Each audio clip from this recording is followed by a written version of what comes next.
7:37 de la mañana. Miren, indefectiblemente cuando se analiza el país surge el tema migratorio. Ahora mismo en la conversación con su eminencia el cardenal hablamos efectivamente del tema migratorio. Tomemos una foto entonces de la migración venezolana. El día de hoy lo hacemos con dos expertos en la materia. Tenemos a Tomás Páez, él es sociólogo, es autor del libro La voz de la diáspora venezolana. Tomás, muy buen día, ¿cómo está? ¿Cómo le va? Hola, Román, gracias por la invitación. A usted por atendernos. Y en la otra línea tenemos a Gustav Brockmeyer, él es politólogo, investigador, director ejecutivo de Equilibrium Sende, Centro para el Desarrollo Económico. Gustav, buen día, ¿cómo está? Hola, Román, hola, Tomás, ¿cómo están? Un gusto. Agradecido con ambos. Permítame algo, yo quisiera comenzar esta conversación con una opinión de ambos sobre una materia que me interesa mucho. Un comentario sobre lo que parece ser una característica incluso lógica en muchos casos de la migración. Y es la desconexión que puede llegar a darse con aquellos que hizo a muchos emigrar, lo político. Fíjense, hoy se cuentan por millones, ya nos van a dar las cifras que manejan, sobre todo, Tomás, se habla de 8 millones, poco más, poco menos de migrantes venezolanos. Migrantes que tienen hoy la posibilidad de participar en una primaria para elegir a un candidato que luego se enfrente al sector oficial el año que viene en las presidenciales. Y caramba, no se han inscrito siquiera 200.000. Y uno dice, bueno, es una desconexión que puede darse por desconocimiento del proceso, por falta de interés. 300.000, me corrige Ricardo. Bueno, de 8 millones serían unos 300.000. Quizás porque las prioridades sean otras, porque los problemas inmediatos son los que tienen que atender y deben ser resueltos, porque no les gusta la oferta política. No sé cómo lo ven este tema de la participación política desde el exterior para el migrante venezolano. Comienzo con Tomás. Bueno, Román, de acuerdo a nuestras cifras son 8.200.000 venezolanos hasta el mes de abril, Okay. Distribuido, repito siempre, en 90 países. Yo creo que el compromiso de los venezolanos está más que mostrado y el interés por Venezuela en el proceso de reconstrucción está más que mostrado, más que evidenciado en las más de 1.300 organizaciones que nosotros tenemos mapeadas, que están trabajando en todos los campos: cultura, emprendimiento, teatro, salud mental, etcétera, etcétera. Digamos, hay un compromiso decidido con la reconstrucción del país que es distinto a unas primarias. Son dos cosas, son dos planos que hay que diferenciar. Esa es, digamos, mi primera reacción a tu pregunta. Claro, ¿y por qué no estará siendo atractiva, seductora la oportunidad de participar en esta primaria? Bueno, mira, yo el sábado estuve trabajando con los partidos políticos el tema de no solamente la narrativa, sino el trabajo. Nosotros tenemos más de no sé cuántas decenas de miles en este momento de niños apátridas, de los que nos han ocupado la gente. Tenemos pensionados y jubilados, tenemos los problemas del costo del pasaporte, los temas de la fe de vida, etcétera, digamos, y de esas cosas hay que ocuparse, y sí, quien se ocupa de eso gana terreno, quien no se ocupa de eso pierde terreno. Interesante. Gustav, solo una aproximación a este aspecto, que no es de lo único que vamos a conversar, pero digamos, esta apatía por el proceso primaria de parte del venezolano fuera. No, yo creo que un elemento fundamental es que procesos de integración socioeconómica, de generación de medios de vida, de estabilización en los países de acogida han sido muy desafiantes también. Sí, entonces, sí, el pensar en estos momentos, en participar en unas primarias, además, también está en un segundo, tercero, cuarto plano para las personas que están buscando solucionar sus problemas inmediatos en los países donde se encuentran, ¿no?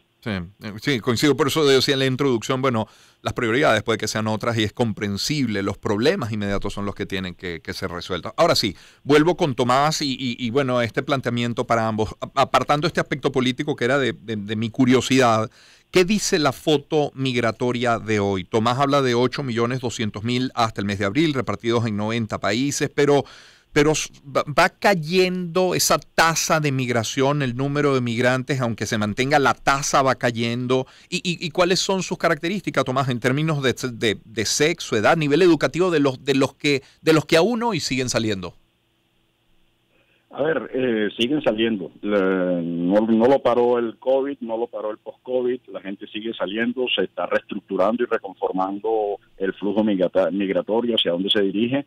Pero además tenemos ya en el caso de Venezuela 6 meses de estancamiento económico, más bien de decrecimiento con enorme inflación, y la gente necesita recursos para sobrevivir, tienes un problema de servicios, etcétera, etcétera, y eso augura que la diáspora no va a cesar de crecer. Varía de acuerdo al perfil sociodemográfico de la diáspora, varía de acuerdo al país, de acuerdo a la ciudad de llegada. Claro. En términos generales es de excelente formación académica por un lado, de enorme experiencia empresarial, que ha trabajado, son técnicos superiores en distintos planos y bueno, es una migración que, como se ha demostrado, lo que hace es, como toda migración, aportar al crecimiento y al desarrollo de los países que los acogen. Gustav, no sé si quiere agregar algo y preguntar, las vías para llegar a esos lugares que siguen siendo los lugares destino favoritos para el venezolano, los predilectos, los más buscados, y preguntar por lo que se llevan, con qué llegan, y las posibilidades migratorias, obviamente que dependiendo del país son muy distintas, en unos hay más obstáculos que facilidades, pero a ver, ¿en qué situación están llegando hoy los migrantes venezolanos a los países, digamos, predilectos?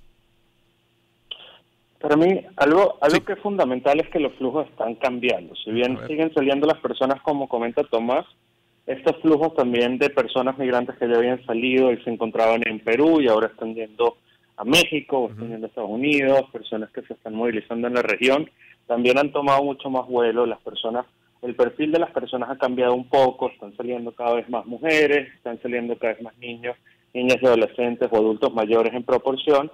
Entonces sí hay una especie de transición de esos primeros momentos, o digamos hasta 2020 más o menos prepandemia, donde había salido todavía mucho más hombres jóvenes solos, y eso ha venido pues cambiando un poco. Ahora el impacto, como dice Tomás, sigue siendo positivo, pero ese impacto solamente va a crecer y va a aumentar mientras mayores medidas de integración se pongan en la mesa, ¿no? Entonces, claro, los países donde hay políticas de regularización más eficientes van a encontrar caminos más lógicos para poder aprovechar ese impacto migratorio, y eso no es el caso de todos esos países pues predilectos, ¿no? Las alternativas para entrar de manera regular a Estados Unidos, por ejemplo, son complicadas.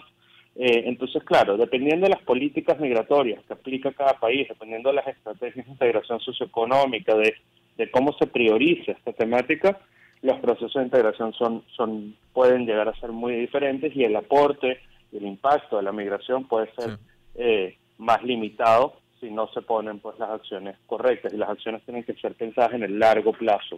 No en soluciones temporales. Claro, es la voz de Gustav Brockmeyer que nos acompaña. Igualmente tenemos en línea a Tomás Páez. Tomás, hablando de integración, es hoy noticia, y lo leímos suficientemente en los titulares más temprano, de esta reunión, de esta cumbre entre la Unión Europea y América Latina y el Caribe a través de la CELAC. ¿Con qué ojos los tiene y qué impacto podría tener en la migración o en las facilidades migratorias que puedan partir de allí, si es que alguna? Mira, lo que se está discutiendo, yo estaba escuchando hace un rato a la von der Leyen acerca de la importancia de este encuentro. El ministro de Relaciones Exteriores de España se ha planteado lo que debe plantearse, que es España como el núcleo, como el centro, como el puente fundamental que articula Latinoamérica con Europa. Ahora, eso tiene que pasar a los hechos, y los hechos requieren políticas, y la política requiere normas y confianza, etcétera, y no es exactamente lo que está creciendo en Latinoamérica, sino lo contrario, es decir, la volatilidad en Chile, la volatilidad en Perú, la volatilidad en Argentina, la volatilidad en Colombia, que está haciendo incluso que las movilizaciones de la diáspora se estén orientando en direcciones distintas. Una parte de la migración se está moviendo de Latinoamérica, desde la venezolana hacia Europa o hacia los Estados Unidos, o ubicándose en países específicos. Por ejemplo, la diáspora venezolana en Uruguay ha crecido más del 40%, o sea que son países con una relativa estabilidad. Entonces se están produciendo todos estos reacomodos, pero creo que la incidencia, pese a que Europa requiere mucho capital humano porque tiene tasas de crecimiento de sus nacionales negativas, es decir, su población no crece y necesitan mantener un estado de bienestar, para lo cual es necesario no solamente prolongar, como está haciendo Francia, la edad de jubilación, sino que requieren muchos recursos para mantener a los trabajadores activos. Claro. Gustav, ¿qué esperan para el segundo semestre en materia migratoria? Está ya avanzado el mes de julio. En caso de no cambiar la situación, que no cambien las variables, ¿qué esperan en materia migratoria de Venezuela?